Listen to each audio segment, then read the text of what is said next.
ମୁଁ ଏଇ କଲେକ୍ଟରେଟ୍ ଚାକିରି କରିଛି 6 ମସିହା ଚାକିରି ଛାଡ଼ିଲିଣି। ମୋର କେହି ମେଲ୍ ପର୍ସନ୍ ନାହାନ୍ତି, ଗୋଟିଏ ଝିଅ। ମୁଁ ଚାକିରି କଲା ଦିନ ପ୍ରତି ମାସରେ 200 ଟଙ୍କାର ବହି କିଣେ।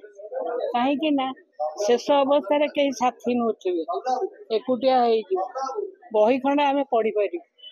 ଆଜିକାଲି ସମାଜରେ ପିଲାମାନଙ୍କୁ ଟିଭି ଦେଖୁଛନ୍ତି, ମୋବାଇଲ ଧରୁଛନ୍ତି, କେହି ପିଲାମାନଙ୍କର ସଂସ୍କାର ନାହିଁ ଖଣ୍ଡେ ଘଣ୍ଟାଏ ବହି ପଢ଼ିବାକୁ। ସେଇଟା ଶିକ୍ଷା ଦିଅନ୍ତୁ ନା, ପିଲାଙ୍କର ଆଧ୍ୟାତ୍ମିକ ଦିଗ ଅଛି ସେ କଥା ନାହିଁ, କି ଦାନ କରିବା ନାହିଁ, କି ନିଜେ ସହନଶୀଳତା ନାହିଁ। କେବଳ ସମାଜରେ ସ୍ୱଇଂ ନେଚର କରୁଛନ୍ତି ବୋଲି, ବାପା ମା ସଂସ୍କାର ଶିଖଉନାହାନ୍ତି ବୋଲି ଯୁବପିଢ଼ି ଏପରି କରୁଛନ୍ତି। ବହି ଗୁଡ଼ା ମୋ ଉପରେ କିଏ ପଢ଼ିବ? ମୁଁ ତ 76 ଇୟର୍ସ ହେଲା, ମୁଁ ଗୋଟେ କ୍ୟାନ୍ସର ପେସେଣ୍ଟ, ଆଉ ମୁଁ ବସିକି ପଢ଼ି ପାରୁନି। ତେଣୁକରି ଝିଅ ଯାହା 2-4 ଖଣ୍ଡ ନବ। ମୁଁ 150 ପାଖାପାଖି।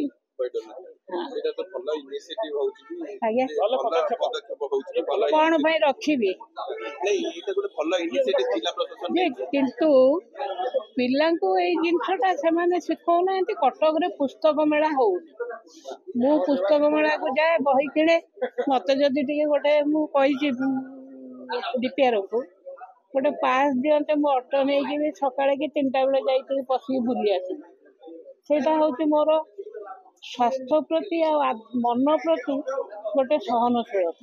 ମୁଁ ଏତେ ବହି ରଖିଥିଲି କେମିତି? ଆହୁରି ଅଛି ମେଞ୍ଚେ ଘରେ, ଝିଅ ପାଇଁ ରଖିଛି, ଆଉ ଜଣଙ୍କୁ ଦେଲି, ଆଉ ଦି ଜଣଙ୍କୁ ଦେବି।